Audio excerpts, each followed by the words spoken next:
Yeah, Whiteside was at first like getting all those blocks I was looking for. Yeah.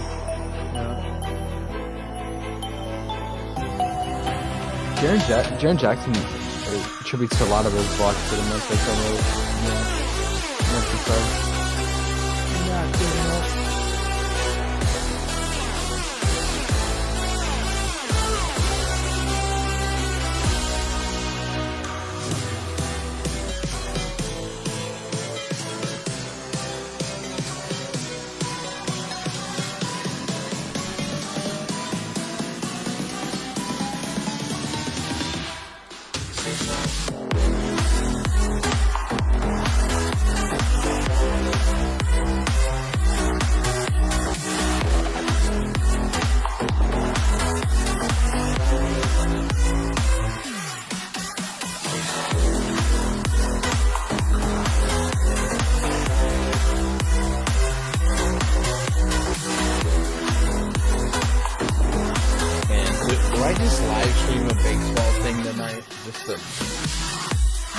Editing takes so long sometimes. Oh, for the first look? Your first look baseball? Yeah, just in general. Edit and then render. Uploading's not that bad, but I don't know. I've always been more of a live guy.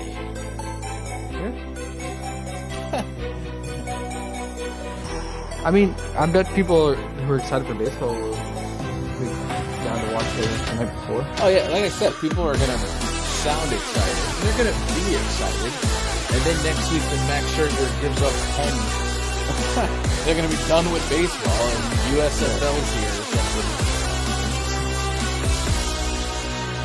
I don't know. It's just like every year. I don't expect a bump, but I do like to at least try to be an ambassador to the DFS side. Yeah. I love it. And, you know, I grind out the content to 30 views. But, I don't know, producing that takes. Oh, because of the amount of content and data to go through? Yeah, because I gotta talk about boring stats. You know? But, like, I have to explain why I would like something. And in baseball, unlike any other, like, it's literally, I can explain the math and I can justify everything that I'm on for a reason. So I want to do that. Like, I want there to be substance to what I'm saying. Right. Not, oh, it's his birthday, it's Mother's Day, it's Father's Day. No. How about this guy just add up his 90, but he has a 70% hard content. Or, you know, I don't know. Right. I don't know. Anyway, we should probably talk basketball.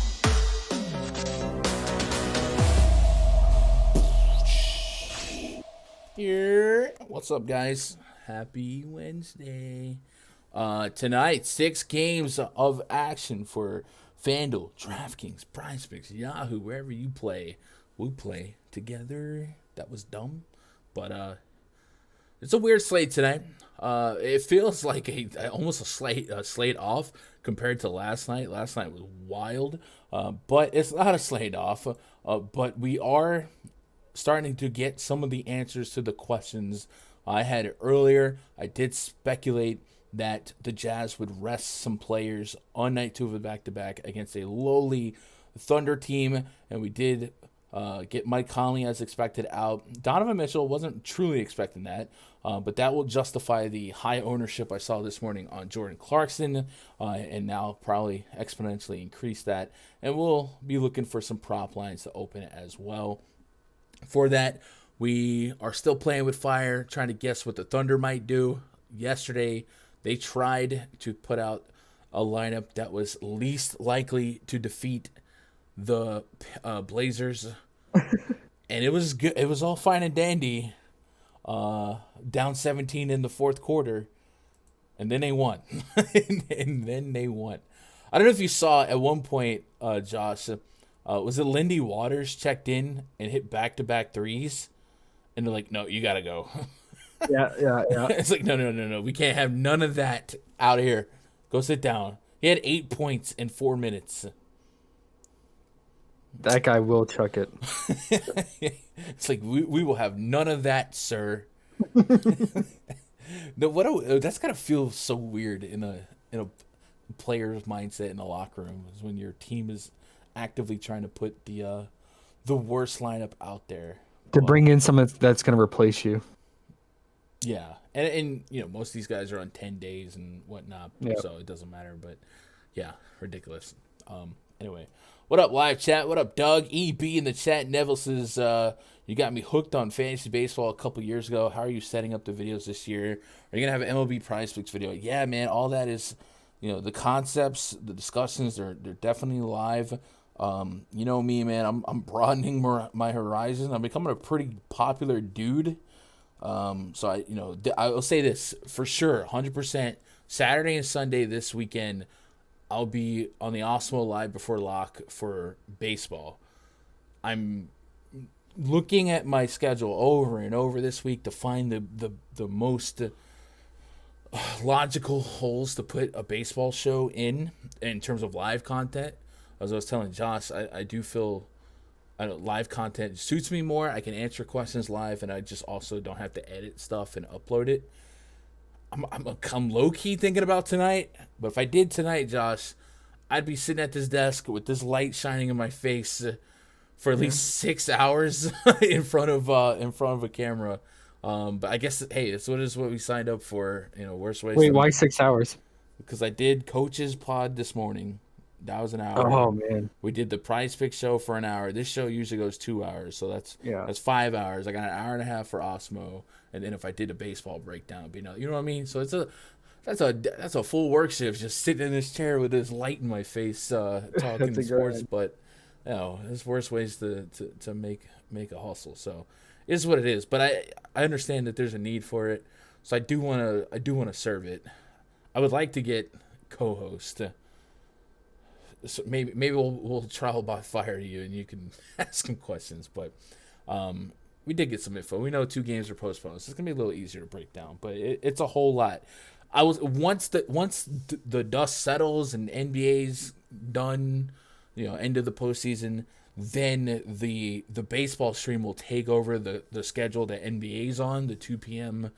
Time slot, whatnot. But trying to figure out how I can cover and serve that crowd that wants that content is still in the works. So I'm open to suggestions.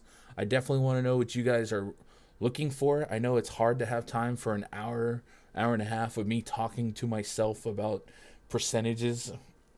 So I'm not blind to that, but I also know that I like to explain thoroughly why I like something or why I don't like something in baseball. So anyway, that's all tangent.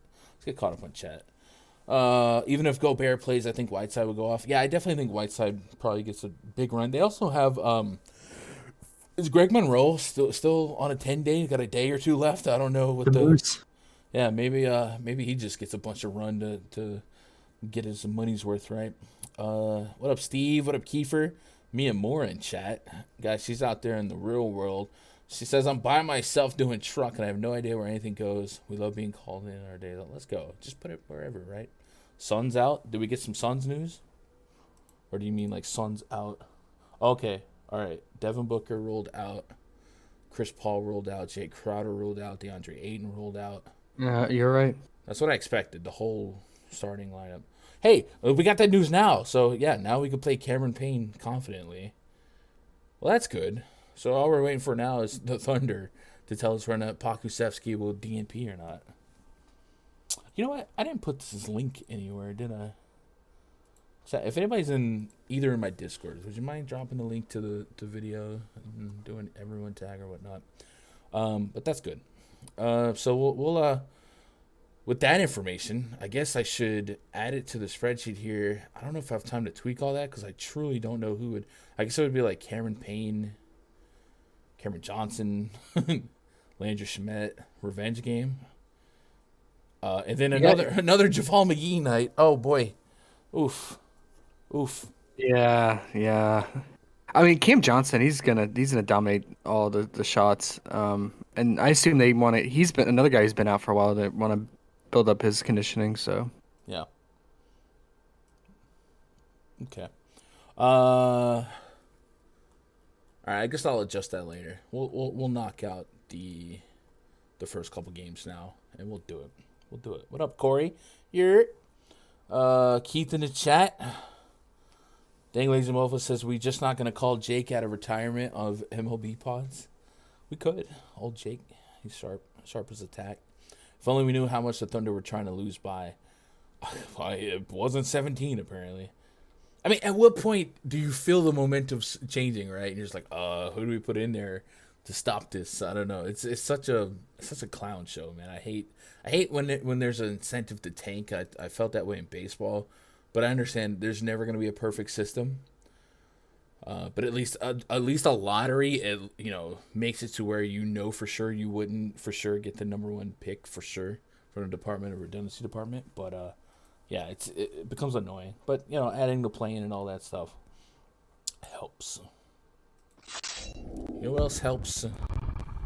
Having a RunDFS.com VIP membership.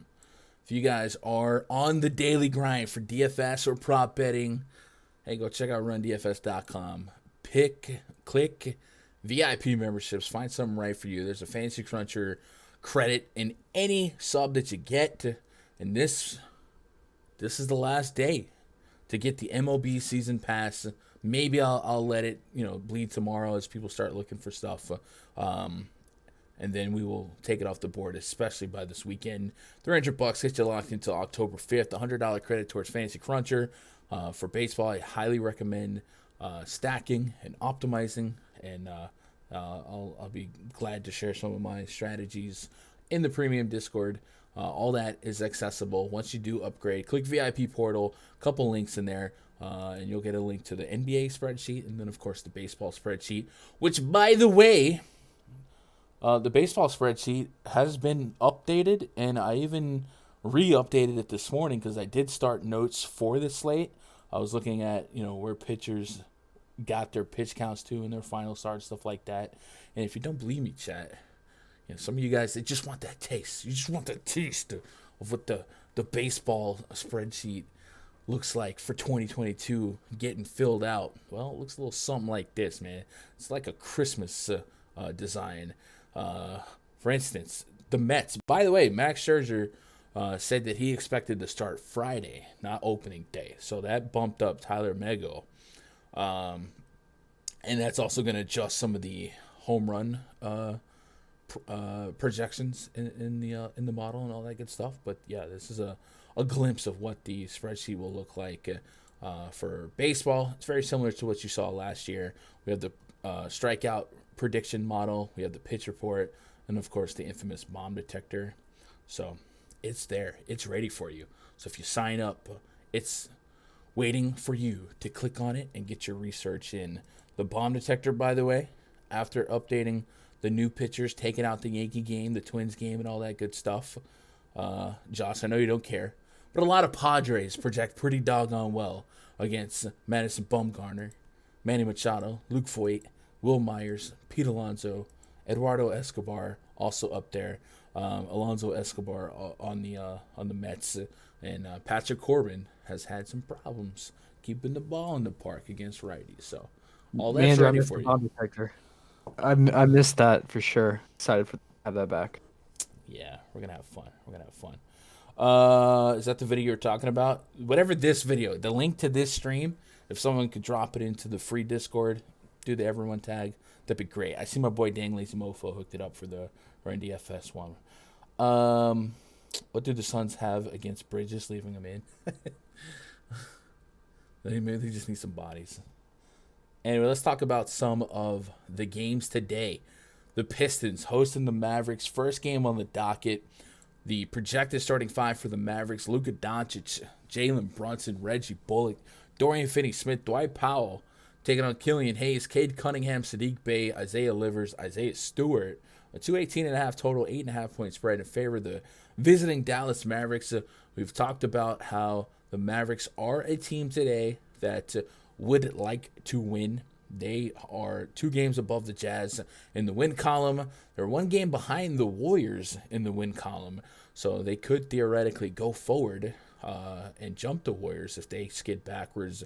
But they at least do not want to give the Jazz or Nuggets a chance to usurp them in the standings. And the Nuggets did them a little bit of a favor by looking at the lights against the Spurs last night. So with all that said, the Mavericks should win. They're favored to win, and we should get decent run. 8.5-point spread leaves the door open for 4 quarters of Luka Doncic.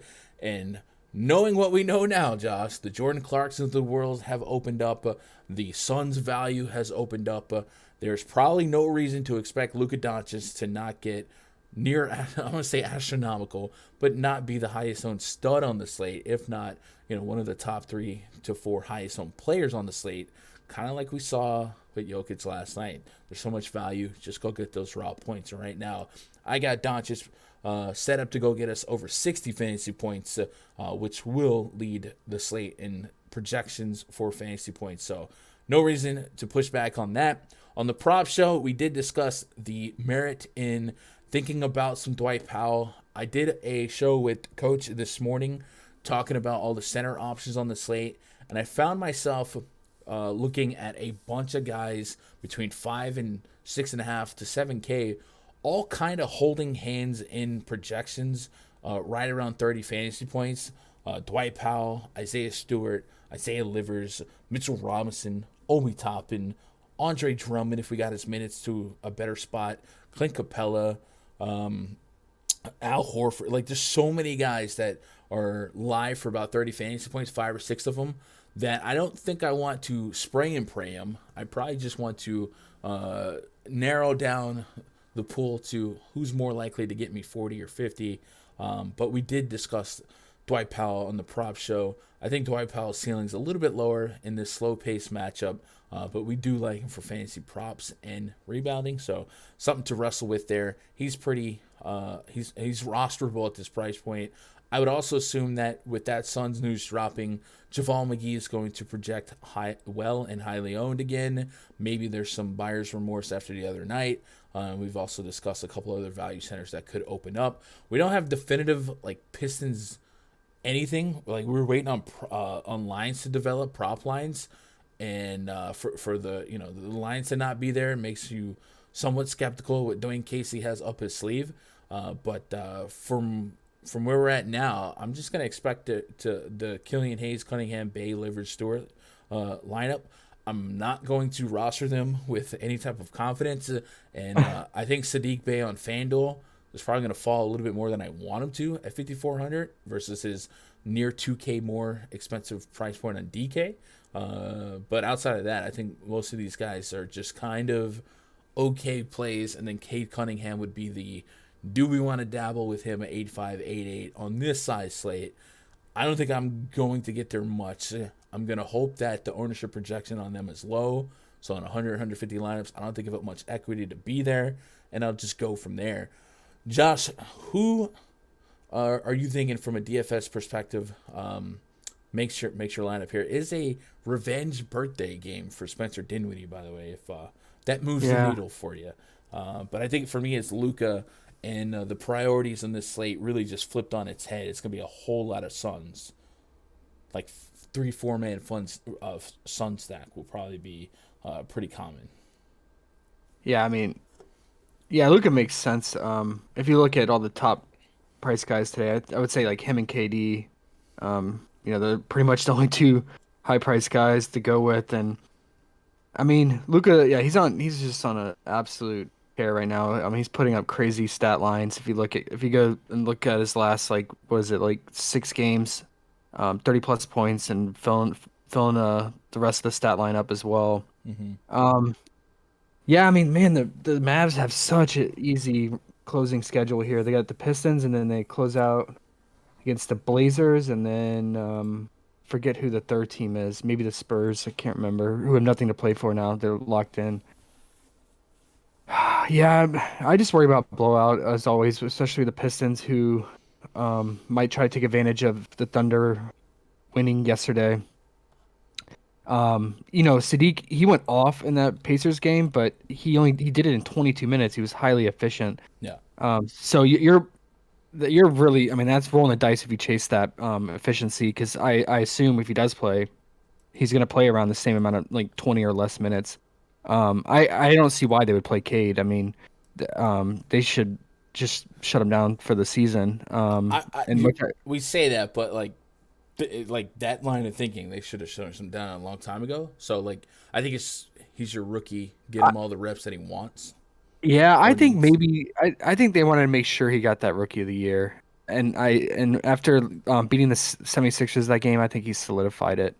That's just my theory. One guy that, seems consistent in terms of his minutes and rotation would be Braxton Key. He's not a fun click, but I mean, he's pretty cheap, but maybe with all the other value in the slate, he's not necessary. And yeah, I wouldn't touch the guards on the Pistons side. They're just too volatile. And didn't you and Coach talk about Killer Hayes? And we did not. Yeah, Kelly Hayes. I mean, it's just part of that letdown crew. That's why maybe I got goldfish memory it up and forgive and forget what Dwayne Casey did to me. But Carson Edwards in the mix, Frank Jackson in the mix. I'm certainly not getting to near 7K Killian Hayes on FanDuel tonight. But I don't know that I get to many of these Pistons. But you mentioned Livers, Stewart, Bay, and Key to an extent on FanDuel. Probably make like the player pool from a large field standpoint. Yeah. But Well, with Bryson Key, he does back up Isaiah Stewart and will play the center, the 5 spot. So you're getting a small forward center with him. So something to think about. what up, Tim says, did you ban Raj after the 26-point Eubanks performance last night? No, I did not. Tim, I don't know I if think you're he felt enough pain as is. Tim. I don't know if you're like newer to the channel, but Raj is often on the way wrong side of hot takes. Usually, I can get money out of him on these hot takes, and if you guys saw, I was trying to get money out of him yesterday. Yeah. I even gave him 5 points. I thought about giving him 10 points, so I thought that might be close, and he still would have covered. So unfortunate for Raj, but no, I didn't ban him. I appreciate his hot takes. So I said it on the PrizePicks show. It's like average girls taking ugly girls to the club, makes them look prettier. I let Raj be on the show, makes me look smarter. But then I bring Josh on the show, and it makes me look dumber. So I don't know. I'm going to find a happy medium. Josh over here literally taking notes while we're talking. It's just, I don't know. Anyway. As the Beatles almost sang, for morrow may rain, so I'll roster the Suns. Let's go. Cam Johnson has been shooting 41% from 3. That corner 3 has become a shot. Let's go, ADC. Yeah. Carson Edwards was over 30 minutes last game. Don't you hate it?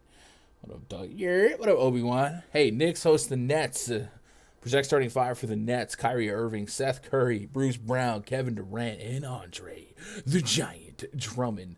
Taking on Alec Burks, Evan Fournier, R.J. Barrett, Obi Toppin, and Mitchell Robinson. Resting Mitch face.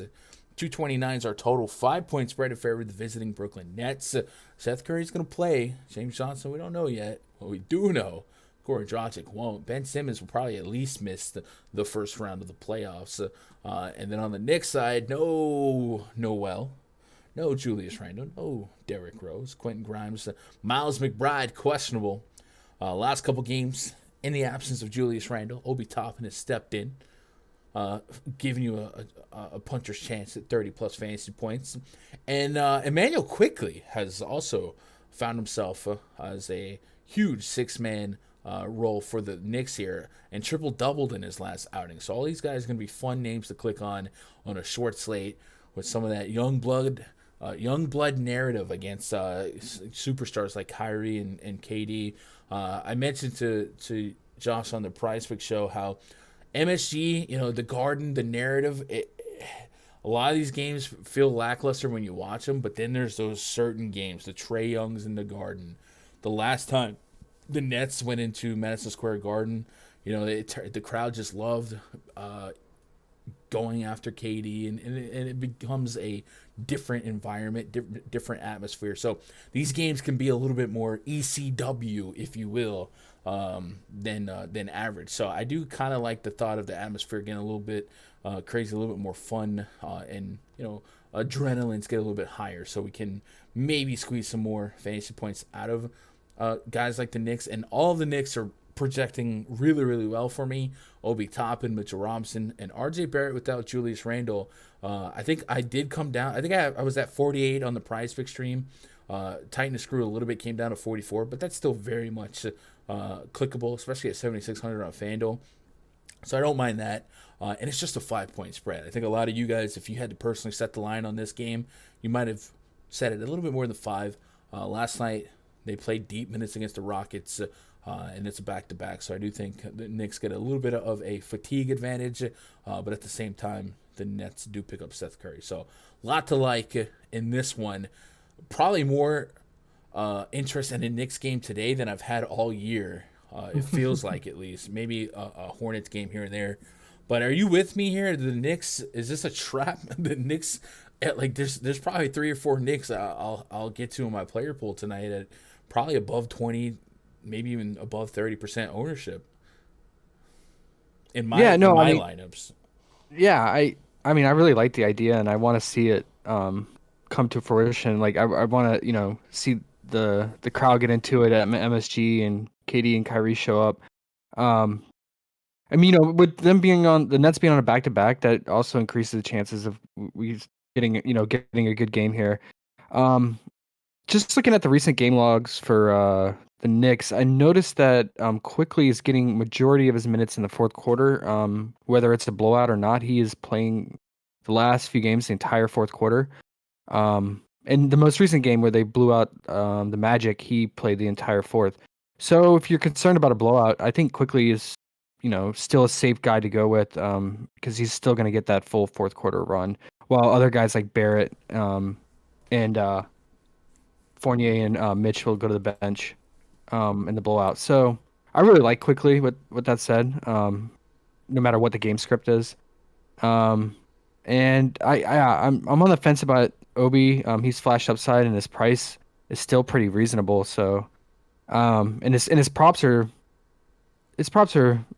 decently priced, but I haven't really considered them heavily yet. But I always like RJ Barrett for his usage. It does kind of feel like a KD game, right? But I think this could be a good spot for him today. Yeah, I like the thought of a crowd barking at KD and him Yeah. answering back. So here's the move here. You were talking about Quickly getting a lot of fourth quarter closing run. Yep. And one of the constants while looking back at this fourth quarter rotation, in most of these games, it's at the expense of Evan Fournier, who's not touching the court in the fourth quarter. Yeah. Now, there's one game against the Hornets where Fournier did close out. It looks like they went a little bit small, didn't use Mitchell Robinson down the stretch, and there was a little gap for Quickly. And scoreboard says, yeah, they probably wanted shooters out there. But it looks like the rotation right here is Fournier is not part of the fourth quarter crew. And that's an interesting thing because I wonder if Fournier has a full game projection and PrizePicks that doesn't account for that. And then if you cut it in half, maybe his first half prop is a little bit more exploitable because it's not. That's a good point. Thinking That's a about good that. point. Yeah. All right. So maybe we look at Fournier first half props on PrizePicks. What is his first half? How many minutes is he? I mean, is he getting? So earlier, I don't remember seeing a Fournier line.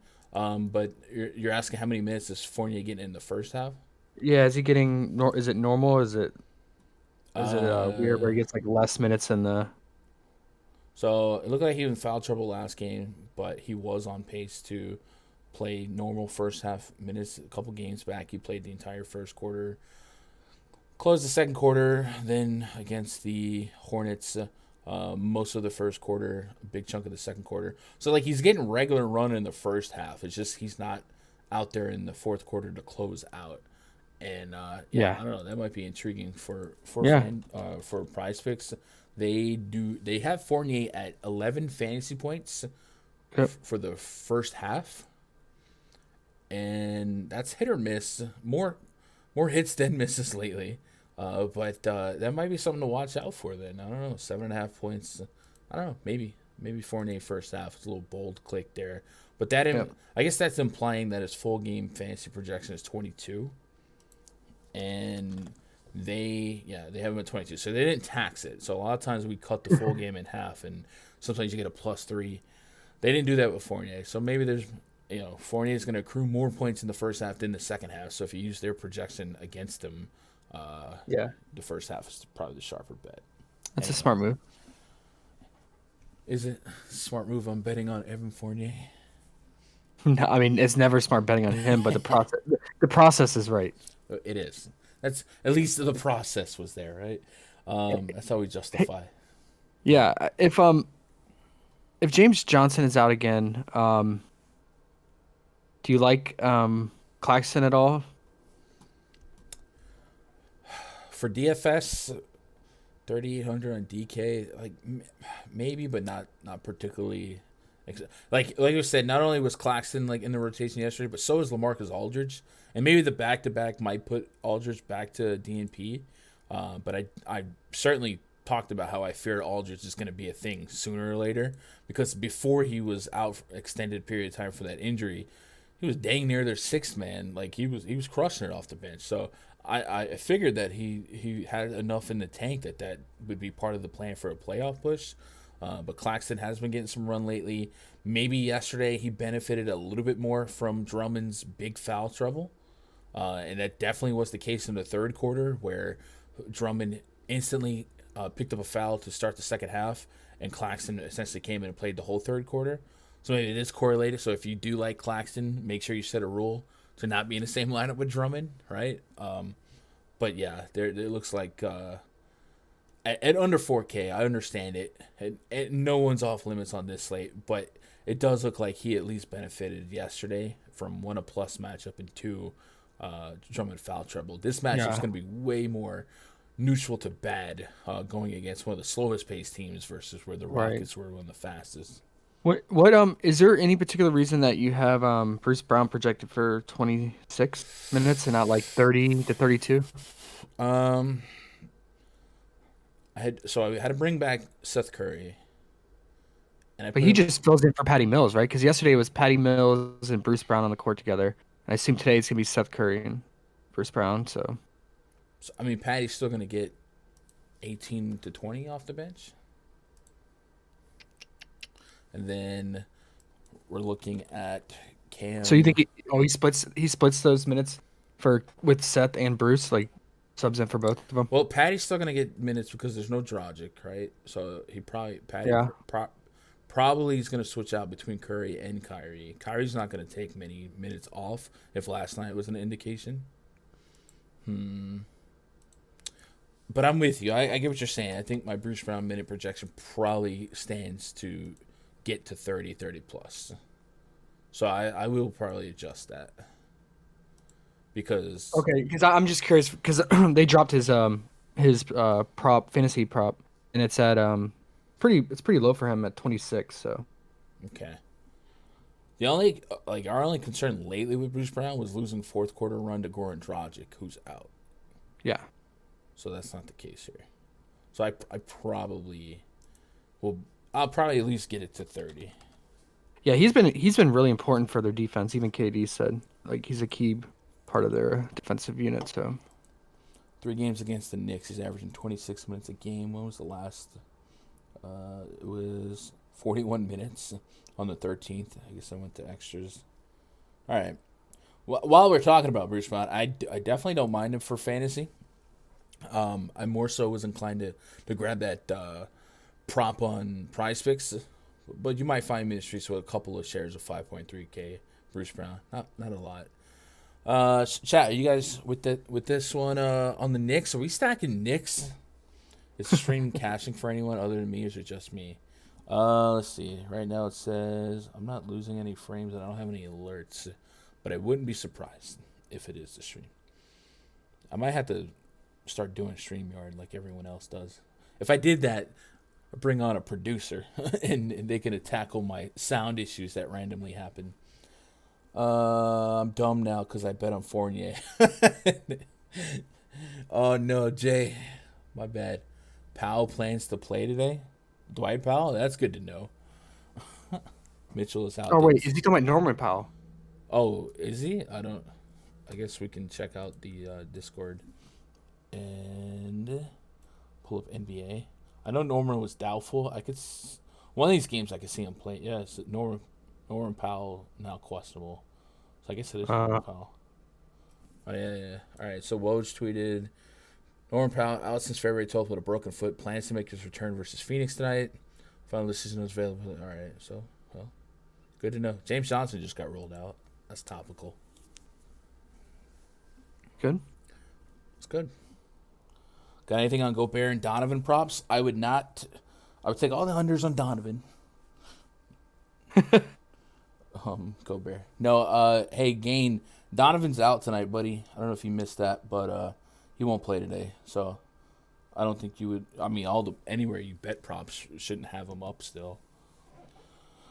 Toppin or Bridges, who gets more fantasy points tonight? Ooh. So the thing with Bridges is, do we trust him to play the normal Bridges 40 minutes? You know what I mean? Toppin, I think, is live for 30 plus minutes. Yeah. So I probably lean Toppin there, but I certainly wouldn't be surprised if Bridges did well. I just don't truly know what to expect from a minute projection on the Suns. Somewhat surprised that Bridges is even in the lineup, but I guess you need a couple of bodies out there, so maybe he gets the half a day.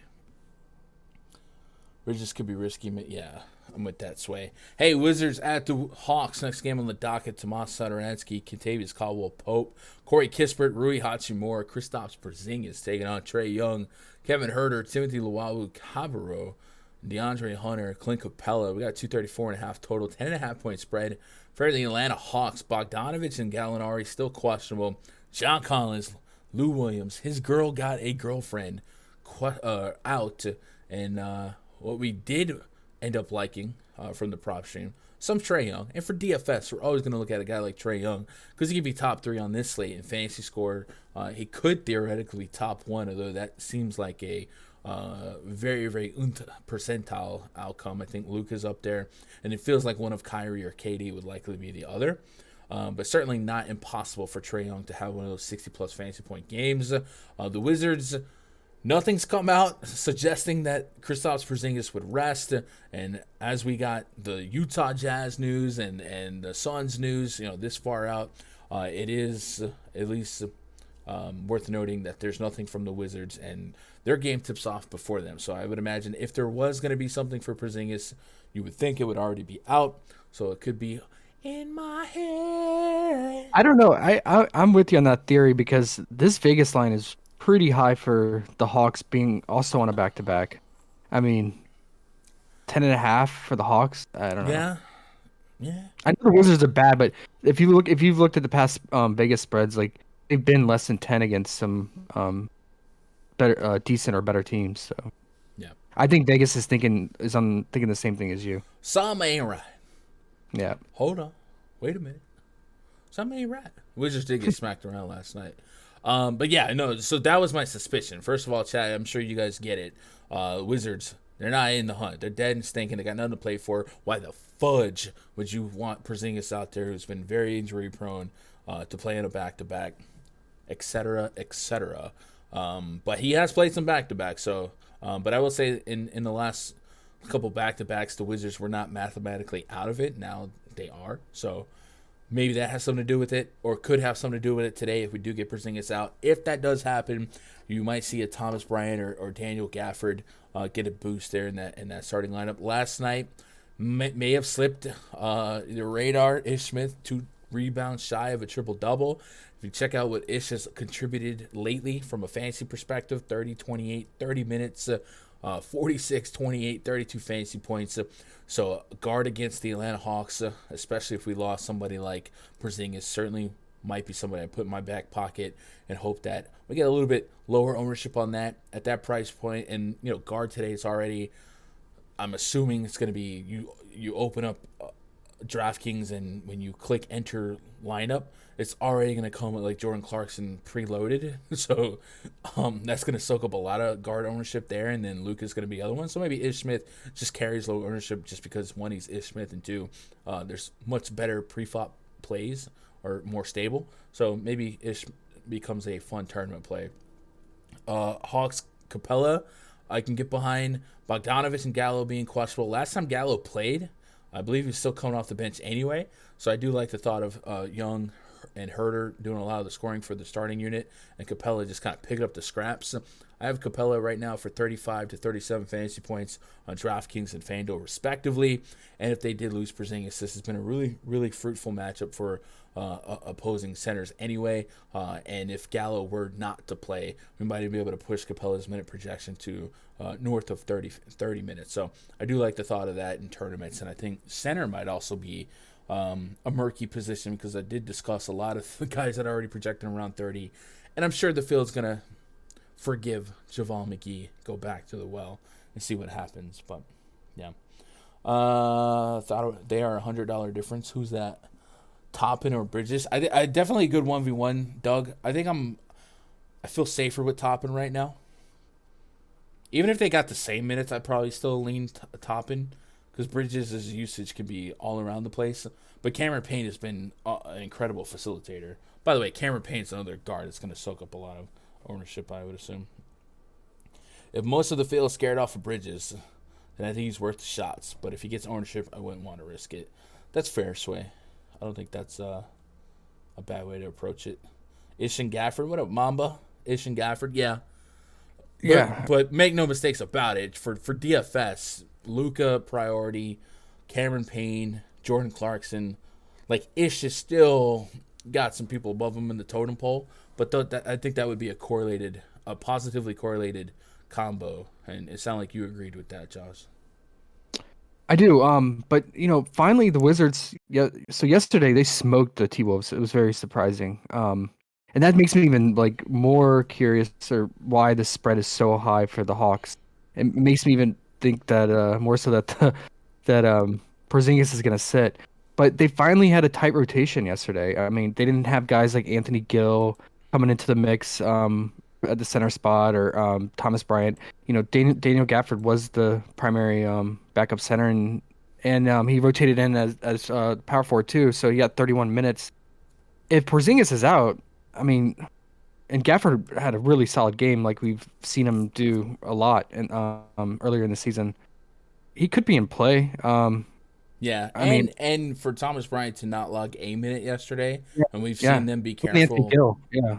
We've seen them be careful with Bryant on the season coming back. So maybe Bryant was set up to play today. Yeah. And I mean, and if Porzingis is out, that's another boost for Rui too. He played big minutes because he was subbing in for Porzingis a few rotations and playing the 5. So I would like Rui and Gafford a lot if Porzingis is actually rested and ruled out today. Yeah, I mean, and I could get on some Denny or Ish Smith as secondary plays too. I'm with it. Danny Avija, Mr. 30 point. Oh, it's Mr. 30 points. Jeff sees how screwed am I for playing Tomas over 7 assist prop? He ain't seen over 20 minutes for some reason. I don't think you're that screwed because he's been getting 7 assists anyway. I do think a lot of those assists can be correlated with Porzingis being on the court. So that might be a problem. Maybe just find a way to hedge unless you're all the way in on a parlay or something like that. But he's been a great facilitator for them. So, yeah, 3K. Don't sleep on House 3K. Oh, yikes. Celtics at the Bulls. Project starting 5 for the Celtics. Marcus Smart, Jaylen Brown, Jason Tatum, Al Horford. Daniel Tice taking on Ayo Dosunmu, Zach LaVine, Javonte Green, DeMar DeRozan, and Nikola Vucevic. 2-2-2 in another one, 7-point spread in favor of the Boston Celtics. Celtics without Robert Williams, and all those Q's turned into P's for Brown, Horford, Tatum. On the Bulls side, LaVine probable, and Alex Caruso doubtful. So we don't have to play Caruso, who always projects for 30. He will always do it. And if I play him, he's going to get 14 minutes, 5 fouls, and there's no in between. Hey, LaVine sat out yesterday, primed him for today. They are still 7-point dogs here. I'm not going to be overly intrigued by Bulls generally. In 20 or less lineups, I probably have no exposure. 50 or less, it would also be pretty light. And in 150, I get to some just to say I got there. I do think Zach LaVine has probably the most approachable price point on FanDuel. So fresh legs and whatnot. I'm getting a 40-plus fantasy point projection there. I did want to put Vucevic on the screen to show you guys that my man took 19 shot attempts yesterday. He made 3 of them. That's a 15.8% field goal percentage for a center, which is just an incredible stat line. Poor night there. It's not what you want. It's not what you want. Hey, it's not what you want. 7 points, 6 boards, 3 assists. So if you guys were part of some of this pain yesterday, my thoughts and prayers are with you and your family during this dark time. You'll get through it. Probably don't play Vucevic tonight. Probably. There has been a couple of games that sneaked through against the Celtics lately in the absence of Robert Williams. I think the bulk of my interest, we talked about it on the previous stream, was a couple of prop bets on like Smart. But for DFS, you could find me in the streets playing Al Horford. If you're looking for me, I'll be on the block with Horford in my PF spot. Bars. I think he's still cheap enough under 7K that high 30s to 40-plus fantasy points. It's not an outlandish expectation. With that said, any Celtics game is live to blow out at a whim's notice, and the fourth quarter could be gone. But if you got 34 minutes, 35 minutes, 40-plus fantasy points, not out of the range of possibility. So I also like his FanDuel price a little bit more, and I also like the fact that he's a guy that can go out there and get you those stocks, those blocks and steals, and he's a little bit cheaper on FanDuel, so he's going to project a little bit better on FanDuel. So give me some Horford on FanDuel. And we also discussed the thought of Al Horford first half fantasy props for PrizePicks. So if you guys missed the PrizePicks show, maybe put that nugget in your pocket. I don't think we need Daniel Tice anymore, so I'm not going to play him. I think we could put Jaylen Brown, Jason Tatum in the spin cycle. I'll probably not want too much overlap between them, shooting for a ceiling game. With that said, Celtics play the Bucks tomorrow, I think. Correct me if I'm wrong, chat. And the Celtics, Bucks, and Sixers all are 49-30. So, in the interest of stabilizing the seeding for the postseason and guaranteeing home court advantage and stuff like that, the Celtics, for what it's worth, want to win and they to win out. Yeah. So something to look out for them, and we should feel a little bit better about those minutes for these guys. But also, like I said, if the fourth quarter went awry, they got Mr. Giannis Antetokounmpo tomorrow, I think. Let me make sure that that's true, because in my head that's true, and I don't know why I would know that. I think you're right. Okay, well, yes. That's one for the good guys. Josh, what are you thinking about Bulls and Celtics? I'm not. I want to like it because both teams have something to play for, and that's really rare in this slate. Because each of these games have some type of tank involvement. But I just don't feel good about the Bulls being on a back-to-back, and just the way they've been playing. I mean, they're 0-4 against the best teams in the East, and the Heat, 76ers, and Bucks. Mm-hmm. They did beat the Celtics one time this year. I can't remember the context. So I mean, at least they don't get swept by them. This series. But yeah, I mean, Levine being back, you just gotta hope that he gets hot from 3 to keep it close. I mean, I definitely like his price tag a lot more than DeRozan. I mean, man, DeRozan is really priced up on FanDuel. He's almost the same price as Tatum. Yeah, it's a hard game to get to with a high level of exposure, so I won't. I'll get to a couple of these Celtics. What about I guess the only value you could get to on DK would be like a guy like Patrick Williams. I think he had his like best game of the season yesterday, if I remember correctly. But he's never a fun. Was it yesterday or the game before? Was it yesterday? Patrick Williams. Oh, actually, he's been. That's right. Billy Donovan's trying to ramp up his minutes for the playoffs. He wants him to be a key rotation piece. I mean, he's doing okay off the bench. He's relying on stocks. So that's what I was gonna get to here. Is if you remember, Patrick Williams started this season, to start the season. Yep. It was highly irrelevant, and that happens when you're on the court with Levine, DeRozan, and Vucevic. Right. So yesterday, with Levine out, we saw him start, and still was part of the scoring, and that you had to be with Vucevic shooting the way he did. But I don't want to say it's fool's gold, but we have seen a situation where people overvalue a bench guy getting more usage off the bench and then going in that starting lineup. And they don't quite produce at the same clip. With that said, he's pretty doggone cheap, so I would still probably get to him. But it is still the Celtics, and if you're going to lose a little bit of usage in the starting lineup, I'd probably walk backwards on it. So as long as they didn't overproject in ownership, I would get to some of it. But I do have some worries about him. You might see them go a little bit different because yesterday they filled out a little bit better against the Bucks. They might go for some lankiness, and I think Patrick Williams is fine there. But there's not a 0% chance that like Javonte Green would be there, or even like get really stupid with like a Tristan Thompson. But yeah, Patrick Williams played essentially the whole game yesterday. Javonte Green also played 20 plus minutes, so I don't really see a reason for them to switch that. But if I'm a coach and I think Patrick Williams is the better offensive player, I probably am cool with him being on coming off the bench with the second unit, because I got plenty of scorers in that first unit. So that's just thinking out loud. Yep. 176 of the coolest cats on YouTube hanging out, man. Hit that like button. Hit that sub button. Turn noties on if you want it. I would definitely recommend turning noties on, especially in this next week or so when there's content on top of content. Bing bang. Bing Aiden bang. Jones super chatted $2. Fave 3000 forward from CHIBOS with /ATL. DraftKings. Aiden, I appreciate that. Dono, my dude. Favorite 3,000 forward from Chicago, Boston, Washington, Atlanta. Like straight up 3,000? I can't imagine. It's got to be slim pickings, right? But I'll whenever I get questions like this, man, I'll just tell you what the projections say. So let me resweep here, and we'll do what you asked for, and that is clearing. Let's put Washington. Let's put Chicago. Let's also add Boston and ATL.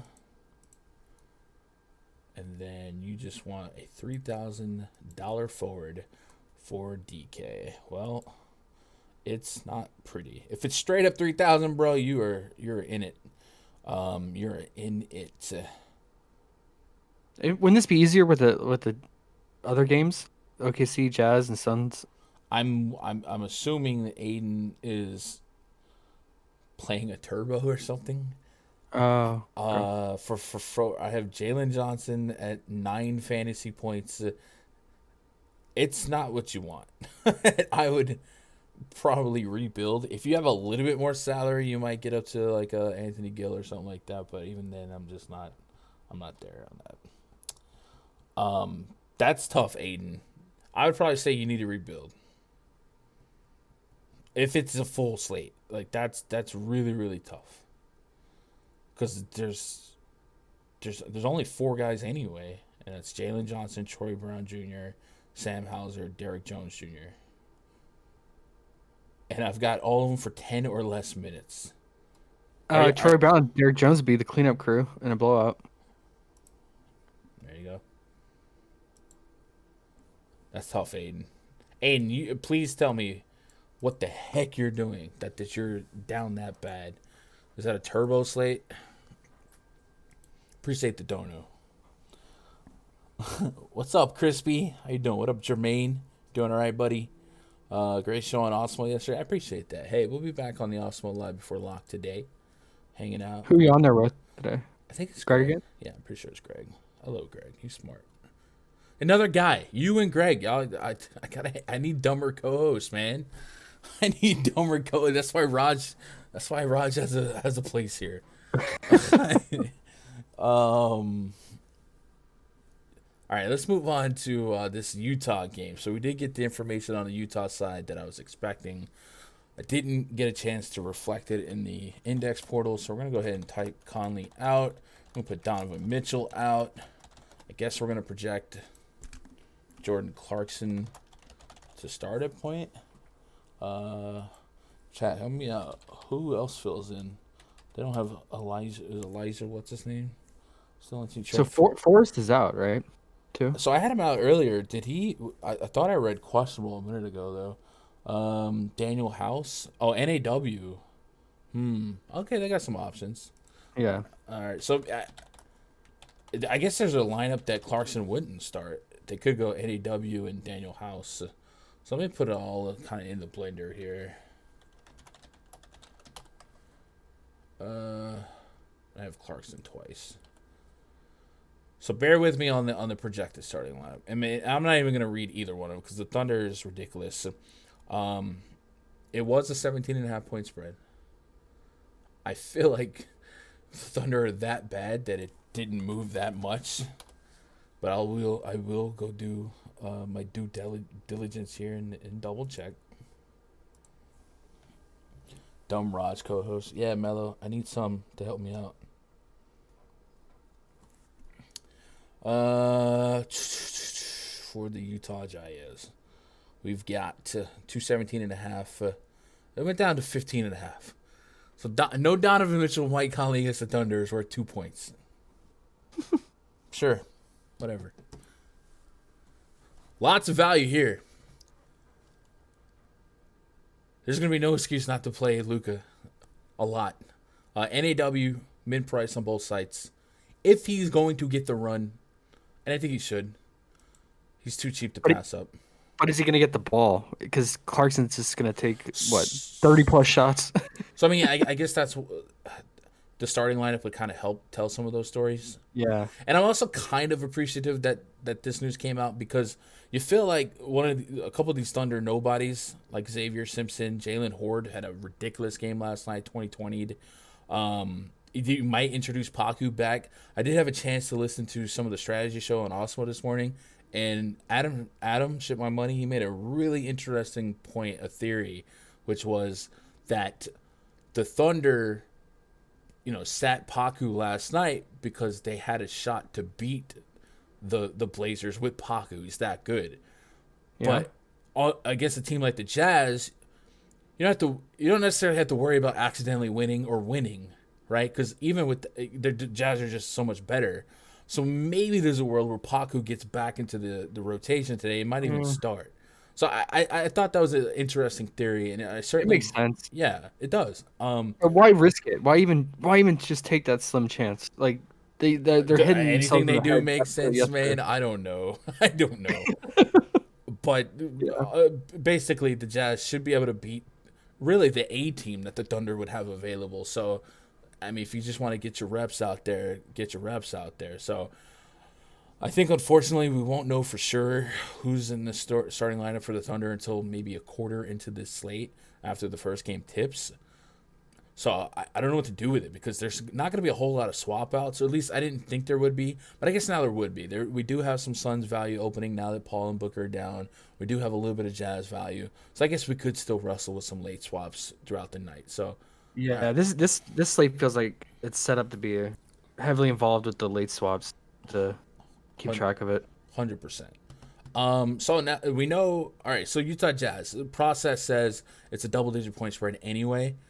But we were kind of pessimistic on, this team playing full minutes after going to overtime last night. A guy like Rudy Gobert, probably not going to meet his minute projection if this game does get lopsided. Could be a Whiteside night. I don't know if Greg Monroe has some minutes left on his 10-day contract. Maybe throw him out there. But I could see a lot of Daniel House, a lot of NAW. And even Jordan Clarkson, once the game got away, you wonder if Jordan Clarkson would even be out there, So there's a whole lot of ways to spin this chat. Let me know what you guys are thinking here. And then, Josh, what would you do here? I mean, this is a nightmare to try and predict. It is. Yeah, we really need to see the starting lineup. I mean, I would really like NAW if he was playing off the bench and running the second unit. I'd like him. I assume so, especially if Trent Force is out. Like someone's got to run the second unit, so I assume it's gonna be NAW. And he's so cheap. I mean, he's gonna be the chalkiest guy on both sides, right? NAW, nah. I think he's mid-price and he could push 30 minutes. I think he'll be owned. I don't know. I don't want to guess wrong because Jordan Clarkson was looking pretty trendy this morning. And that was before definitive news. So I think sure. Yeah. He's gonna get his ownership, but mid price, like ball handler. Cameron Payne, I'm also expecting big ownership on.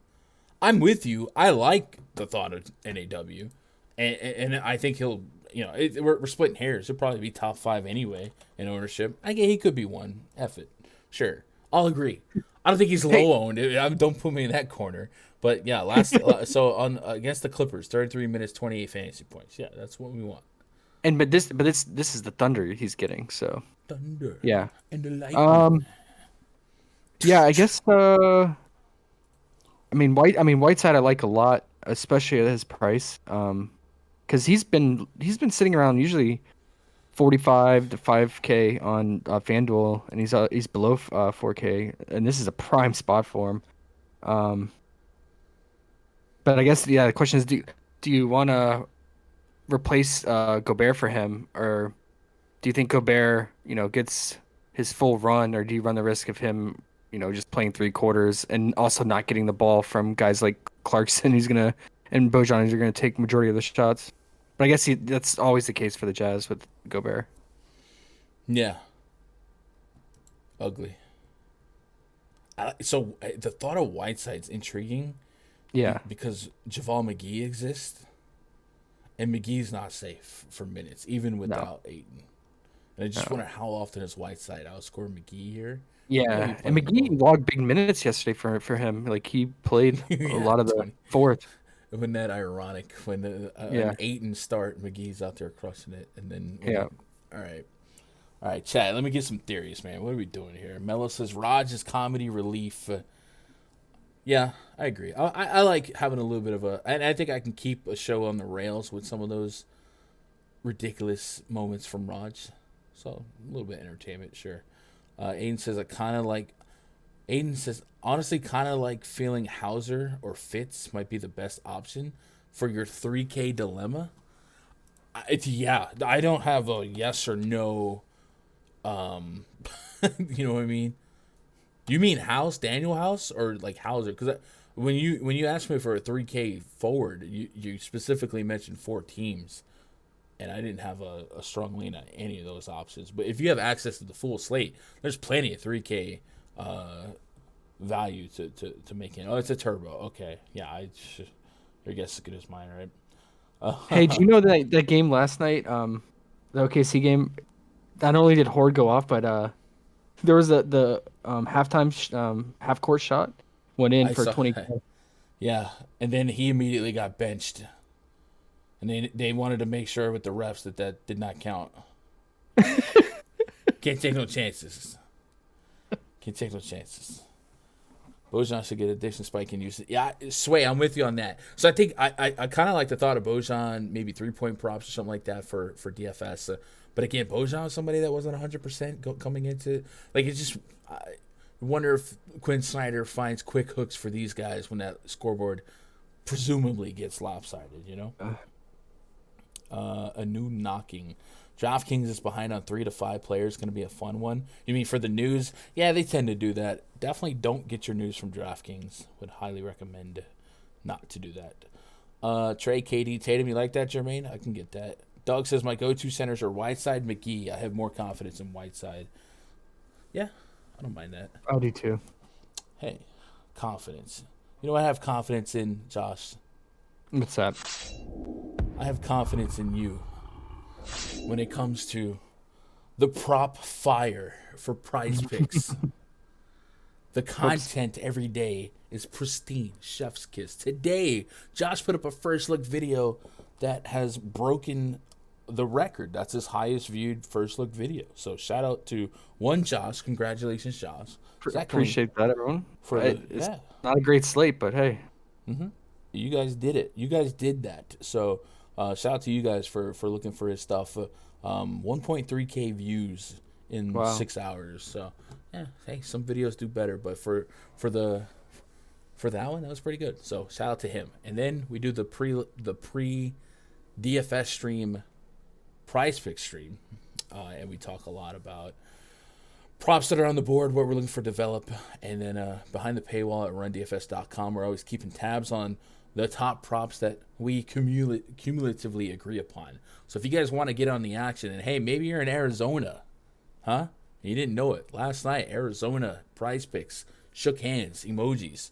You could play PrizePicks in Arizona now. If you are, jump in to the PrizePicks streets. Sign up using code GUNDACKER. Get double your first deposit up to $100. And know that by you doing that, not only are you getting something, but they support the stream as one of our better sponsors, and they help keep the content free here. So if you do want to take advantage of that, do so, and then make sure you're looking at this YouTube channel daily for PrizePicks content. Get in the free Discord, link to that in the description below, and then of course you guys can get into the premium stuff as well behind the paywall at rundfs.com. Josh just got up and walked away, so I want to switch back to that camera shot, but I don't know if he knows, you know what I mean. I'm gonna do it. Let's go talk to the chair. Went 700 on a Patrick Beverley over 3.5 boards last night. Holy cow, that's huge. Congrats. Looks like I'm signing up using code GUNDACKER. I didn't know they passed it finally. Arizona drama. Yeah, you know what? You got Arizona in your name. It just happened. Today's the first full day. So yeah, welcome to PrizePicks. Welcome to PrizePicks. A noon knocking. You were crying, man. Let's go noon knocking. That's awesome. Anyway, hey Josh, welcome back. Hey, thank you. Good? Yeah, I had to turn the AC off. It was loud. Dude, yesterday I was sweating, bro. I turned off my fan, my AC, and the you guys don't see it, but there's this big bright light and an umbrella that reflects to me here, and then sometimes all this equipment gets hot. I started sweating yesterday, but I know if I put the AC on, sometimes it causes some audio pollution. Yeah, and I have to suck it up. So I want you guys to know I deal with that. But man, that's a real grind. These marathon grinds, and I got another message, and tomorrow might be a long day as well. Yeah. What's up? I gotta schedule it, but anyway, what am I doing? Oh, I need to update the Suns lineup now that we have this information. So I'm gonna add in. What are we thinking? Cameron Payne, Landry Shamet, Mikal Bridges, Cameron Johnson, Javal McGee as our potential starters. And then let's see if I can't get a little bit of a projection sweep going. So we'll stay on the two cam, Sam. What up, Brad? It's still snowing there? Goodness gracious. Where are you from, Brad? I think I have a buddy that he's from Cali. Shout out to DP, darn. I don't think he's out there right now, but he was tuned into my Twitch stream the other day, and said he went to visit Utah, and there was still snow, and it was snowing. So I don't know, Brad, you still in Utah? Are you in Utah? Because yeah, it's kind of crazy how this month of the year you get all the different seasons throughout the country at once. Heck, a week ago we had a tornado in my city, a couple of them. Meanwhile, I got friends with snow on the ground, or some cats in Florida out there with 80 degrees. So it's kind of crazy to see so many. And for baseball, that's annoying because we've already seen it tomorrow. A couple games getting rained out. All right, I'm doing a projection sweep right now for the Suns to kind of tighten up what we might be expecting from value-wise. I do fully expect Cameron Payne to break everything, and that has now been pushed through. And we can go big screen here, and let's adjust the projections in the projection chart here. So we're taking out Devin Booker, we're taking out Chris Paul, and the like. And now when we do that, and I sort by best value to worst value, without looking, Josh, don't look. Who's the number one value? Who's the number one value play on the slate for DraftKings? With a fantasy projection of 44. Hold up, no, I gotta fix that. That's broken. Let's ignore Javal McGee's existence. Number one value play. I think you'll get it. Not McGee. You're saying not McGee. It probably will, but I gotta fix that. It's broken. Yeah. Is it Cameron Payne? No, you were on it. It's NAW. He shot up there, 29. Then okay. I got Cameron Johnson, Mikal Bridges, But with Bridges, Yeah. I don't know what to do with his minutes. Also, like, I guess I just hit the wrong button, and I got some pretty busted Suns projections. Like, really busted Suns projections. So I need to fix all that. Yeah, we need to figure out the minutes. Like that's gonna be key. Mm-hmm. Okay, well, officially, I'm projecting a starting lineup of Cameron Payne, Landry Shamet, Mikal Bridges, Cameron Johnson, Javal McGee, taking out Reggie Jackson, Paul George, Marcus Morris, Nick Batum, and Ivica Zubac. We got 226.5 total, 2.5 point spread in favor of the Clippers. We fully expected the Suns to sit everyone. They sat everyone, Suns, Mikal Bridges, and then the Clippers, I figured if they were going to do something with a day off, they would let us know. And getting that Norman Powell news now also makes me think that, hey, what we see is what we get. They're going to try and build some chemistry going into the playoffs. But with that said, the minute expectation is pretty wonky. So I think ultimately I probably find myself pretty low on Clippers exposure. Maybe a share or two of Paul George if I can get him at a decent ownership. What's your read on this game? I think the Suns' value fills itself out, but the Clippers, are they untouchable outside of some Paul George? Chat, chime in. I'm with you that the Clippers. Ty Lue has already made it clear that he wants to figure out the rotation for the playoffs, and especially now with Norman Powell making his debut, I think they're really going to try to get the rotation nailed down in this last few games. So I think their starters are still safe. The Suns, on the other hand, even these guys that are filling in like Campaign and Bridges, I'm still worried about their minutes. Like because we've seen Cameron Payne even with key guys out for the Suns, like they still treat him with ease on his minutes, and they won't overextend him because he is a crucial part of their second unit. You never see him really play like really high minutes with these guys out. Yeah. What are you thinking? I mean, yesterday he did pretty much get majority of the closeout fourth quarter, but I'm still worried about it. And Cam Johnson can also run point at times when Cameron Payne's not out there on the court. And then do they dust off Alfred Payton? And then you got Aaron Holiday that will get some run too. So You're saying, would they take Elf off the shelf? the shelf, yes, nice one, nailed it. I feel like EMAC makes that joke. Shout out to EMAC. I mean, would you agree though on Cameron Payne, like that they treat his minutes really carefully? Without Chris Paul, they haven't, and now without Chris Paul and Devin Booker.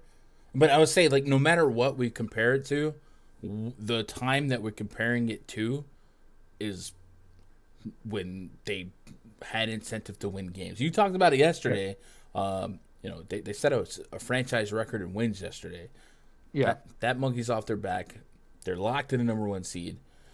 Cameron Payne is probably going to be part of the postseason push. Six man may not be many minutes, but yes. So there's reason to maybe think that him, Mikal Bridges, guys like that might be a little bit more put on ice. And there is certainly a timeline where we look up and Torrey Craig and Ish Wainwright and I don't know, Aaron Holiday. There's a lot of volatility in my mind based on what could happen. Even Javal McGee, you might look up foul trouble. Here comes Bismack Biyombo. So I'm not overly confident in the minutes that I'll probably project on those guys. But as far as what we've seen so far this year, I mean, without Chris Paul, we've seen instantly Cameron Payne be the main benefactor, and then you would assume that without Chris Paul and Devin Booker, that only is safer for Cameron Payne to be the point guard here. And we also saw, and maybe this is something we watched for the prop streets, Josh, is that his assist rate was sky high, like stupid high. So, I mean, he checked in yesterday and he had 5 assists in the second quarter stint. So yeah, so maybe we look out for that. But I definitely am with you. Like the warm and fuzzies are just not there yet. but it's also all in our head. And sometimes we just gotta let the math do the Yeah, talking and you're right. let the You're right. robot roll. Because Yeah. they did set that franchise record in wins, but hey, every win is a new record, right? So go out there in a fight. So I do like the thought of Cameron Payne. I don't think I'm gonna move backwards on that too much. I imagine he's gonna pick up big ownership. It's the Javal McGee part that's going to be very scary because we did just see a similar scenario a couple games back where McGee started, was massive chalk against was it OKC or Memphis? I think it was Memphis. Ended up not playing deep minutes, and 22, 23 minutes is about the ceiling just lately for his minutes. And we talked about how even during that long stretch of no DeAndre Ayton earlier this season, while there was Jalen Johnson in the mix, or not Jalen Smith in the mix. Jalen Johnson plays for the Hawks, right? I'm tripping. There's a lot of Jalen's in the league right now. I don't think there's ever been more Jalen's than there is right now. Like, every time I look up, there's a new Jalen getting signed or getting PT. So I do worry about Javal McGee's minutes perhaps getting overvalued, but he's certainly one of those guys that can drop 30. But if I'm willing to fade like Markelle Fultz from 24 minutes, who ran extremely hot yesterday, if Javal McGee got to a dumb number, I'm willing to pivot. We mentioned Whiteside could be game scripted in or game theory to end 2 minutes in a lopsided game. Bismack Biyombo could just straight out minute and out produce, although lately Biyombo's been getting the lesser of the minutes between the two. But in that OKC game, he did see 22 of them. So, I don't know. I think that's where I'm going to be wrestling my ownership there because I know the fields and optimizers are just going to love him. It's broken, but did you look at the spreadsheet and look at the projection on McGee? It came back to almost 50. That's I got to fix that. That's not going to happen.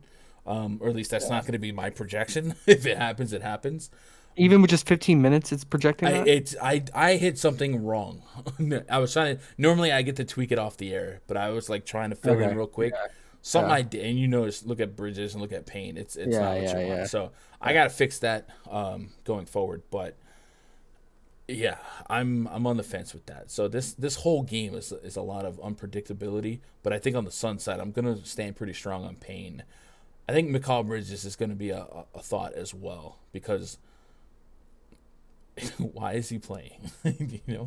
Yeah, that Cam Johnson's the one I probably like the most outside of campaign, just because he is gonna dominate the shot volume and he has reason to play because he needs conditioning. So has hold on, let me look this up before I say something stupid.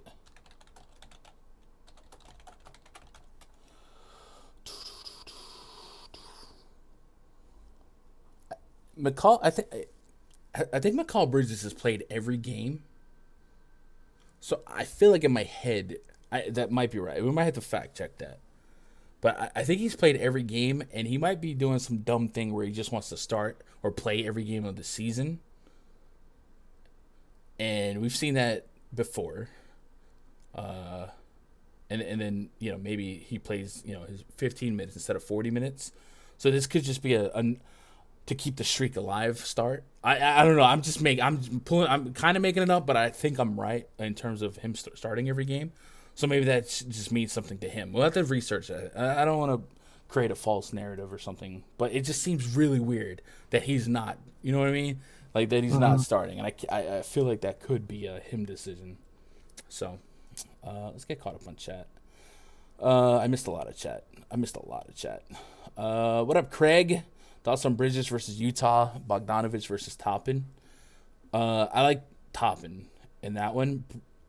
Bridges versus Utah's Bogdanovich versus I think I'll go Toppin from there. My bad, Jim. I'm sorry I missed that question. For the second time, how do you feel about Trae Young playing back-to-back? I'm going to have him. I don't overthink the back-to-backs too much if I can help it. The team is motivated to win, so I'll take him into it's not a must-win, but we would very much like to win situation. And if Bogdanovich was rolled out, it would just kind of heighten his expectation. But I'm still there on Luka as the better play. And then salary's not an issue, right? How many minutes you got for Torrey Craig? Right now, I have 16, but none of my Sun stuff is ready to go. They all got rolled out while we were live. I didn't have time to fix much. Arizona drops his gun. His Gafford, decent play, 31 last night. Yeah, I think he's fine. He played a lot of that fourth quarter. There was some rare run where he did overlap with Porzingis, and I also have a suspicion that Porzingis maybe doesn't play. Catch up. Corey Joseph, though, hint. Can't do it. Aaron Gordon got the menace to society cut, never looked down. Aaron Gordon won $1 million last night for somebody. Shout out to him. What up, Shauna? This is what I need to figure out. Which teams are trying to win now? Are there somewhere to find that info? Yeah, Shauna, there is. If you really just Google conference standings and expect like 3 games left for every team and just see who can go up from 10 or better or who can go down. And, and anyone that's below, I don't think there's any teams that can jump in now. It's really all about seeding, and everyone else is no. What up, Keg? Shout out to Keg. McGee, 28 minutes. I don't know, man. I don't know. Samurai Revenge with no Booker? Maybe. Booker's going to cook every time? Maybe. Oh, my goodness. Young is in 100% of my Fanduel lineups presently. Trae Young, I can get behind that. More about Bridges. Part of me is thinking they're keeping a streak going. Yeah, I think I'm 100% agreeing, Craig. I think it is a streak thing, and he may just play a few minutes. And maybe we use that as an edge. And, if the field's going to get to a dumb percentage of them, I might just sit the other way. Oh, the streaks, it's kind of like a flimsy streak if it's just a couple minutes and sit out. Okay. Thoughts on Roby in a tough matchup? He played 43 minutes last night. Doug, if he's in the starting lineup, I guess he's live for those minutes. Guessing the minutes for the Thunder is, sheesh, it is a task. Like I said, I do kind of like that theory that the Thunder would be more open to getting some PT for Pokusevski and Maladon, those guys today, assuming that their team is not good enough to beat the Jazz. Maybe the new look Jazz tonight are a little bit more depleted and they don't want to take any chances, but Thunder on a back-to-back going into Utah, no matter who's starting, really should never be expected to win. So we might see a different lineup, and we might see Roby be off his feet. And I definitely worry about back-to-backs. That second leg into higher altitude areas for big men like Denver, like Utah. So at 6,500, I think we might be taking a little bit more risk than we should at that price range because Capella's in that similar price point. We have some value going a little bit lower as well. So I probably wouldn't be that high on Roby, but any OKC answer is going to be asterisk based on the starting lineup, which is unknown, right? Gunn keeps trying to sit Porzingis down. I do, man. It doesn't make sense to me for Porzingis to play, but the more time has passed, the less, the less like it is that he's not. Tiger, appreciate that sub. Welcome to the channel, buddy. Make sure you get in that free Discord. Link's in the description below. Did I miss the PrizePicks play? Yeah, Izzo, you did. We can actually. Did we get any Suns or anything open up on PrizePicks? No, Right. nothing's changed. But did you want to touch on the Clippers before we finish? Yeah, what are you thinking? So we saw Norman Powell expects to play. Like, I don't expect him to play significant minutes, but I guess the same. I didn't expect Paul George to play significant minutes. Yeah, he might. You never know because Ty Lue wants to nail down this unit. Looking into it, they could go back. So Powell played 3 games for the Clippers. I forgot about that before getting the injury. And they were doing this small ball unit, which they could very well try out today. Although if McGee was starting, probably not. But they could run this unit still with Reggie at point, Paul George, and then Powell at small forward, and then either they just kick out Batum and they put Morris at the 4 and then keep Zubac in, or they keep Batum in and they put Marcus Morris at the 5, which they have done a lot in the past. So what do you think? You think they stay small, try out the small ball unit quite a bit? Because that's something they have liked using in the past. Yeah, I think they're definitely Ty Lue is going to be able to experiment at will. No matter what the scoreboard is, a win or loss means nothing to either team. So you can kind of treat this as a scrimmage if you wanted to really test out these units and see how they gel together. So I think that's a great thought. I also think that Norman Powell's going to kick somebody to the curb, right? Maybe more so when the postseason gets here. But you're thinking Rocco at the 5 for that small ball unit, I or mean, that's what I would do. yeah, But no, they like Roko off the bench. I think it's gonna be Marcus Morris at the 5 if it's okay. not Zubac. Yeah, maybe it's just Batum gets kicked to the second unit. But I mean, so what are your thoughts on like Paul George? He has like these few games that he's been back with this current unit. He's been a ball hog.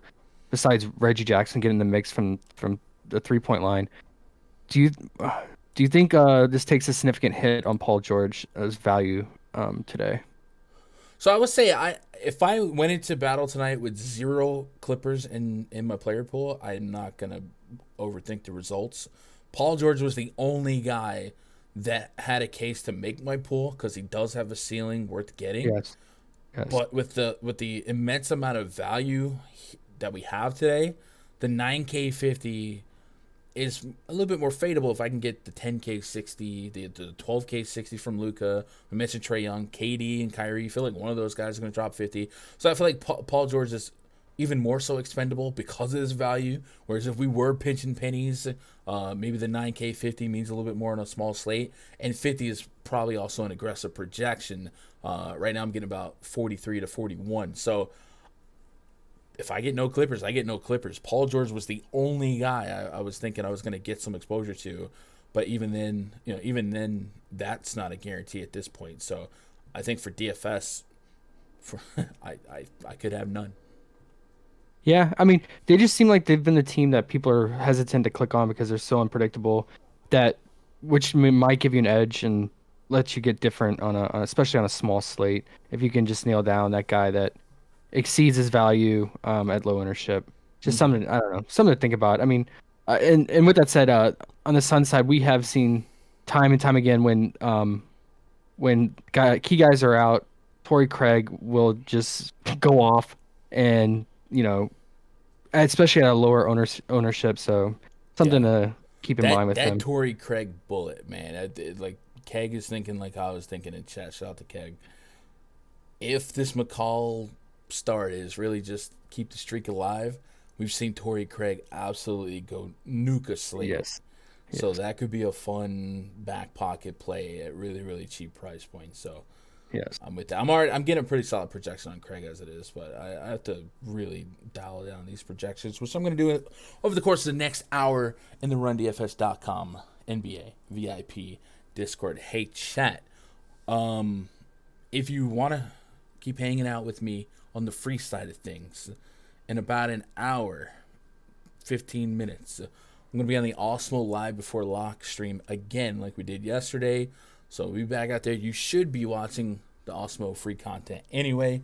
The deeper dive about to kick off, so be sure you go check that out. Any lasting questions, comments, concerns, chat, throw them at me. I'll try to knock out what I can, speed run it.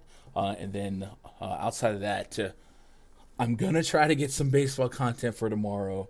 And I have to discuss something for a live stream for MLB tomorrow. So bear with me on the schedule. But if you're in the free Discord, I'll keep you updated. But I was thinking about getting a preview video tonight or a live stream tonight. But it has been a long day. So what are you going to do? Abel says, Gun, why do you hate 7-footers and always want to sit them, huh? I mean, I don't always want to sit them. I will play I will play the good plays. But it's just we have a sample size of like Porzingis sitting back-to-backs earlier this season. He's very fragile. I know he's played the last couple back-to-backs, but they weren't mathematically eliminated. And like I said, now that we are this far into the day and no news has come out, I'm assuming he's just going to play. So all of my skepticism and pessimism is likely all for naught. So I guess he's going to play. So, yeah. But now I worry about how many minutes. Anything else we got in chat here? Got to play Kyrie at that price on Fanduel, 8,600. Yeah, Fanduel's got a couple busted price points. Yesterday, a lot of broken price points. Full stack Timberwolves, Jimmy Butler, Adebayo. Kyrie today is just really, really bad. Kyrie taking part in Ramadan, no food or water today. Yeah, sleepy, but this isn't day 1 of Ramadan. We're like 5 days in Ramadan, and he's had a couple big games already, including last night where he played 40 minutes. So I wouldn't really let that impact the process too much.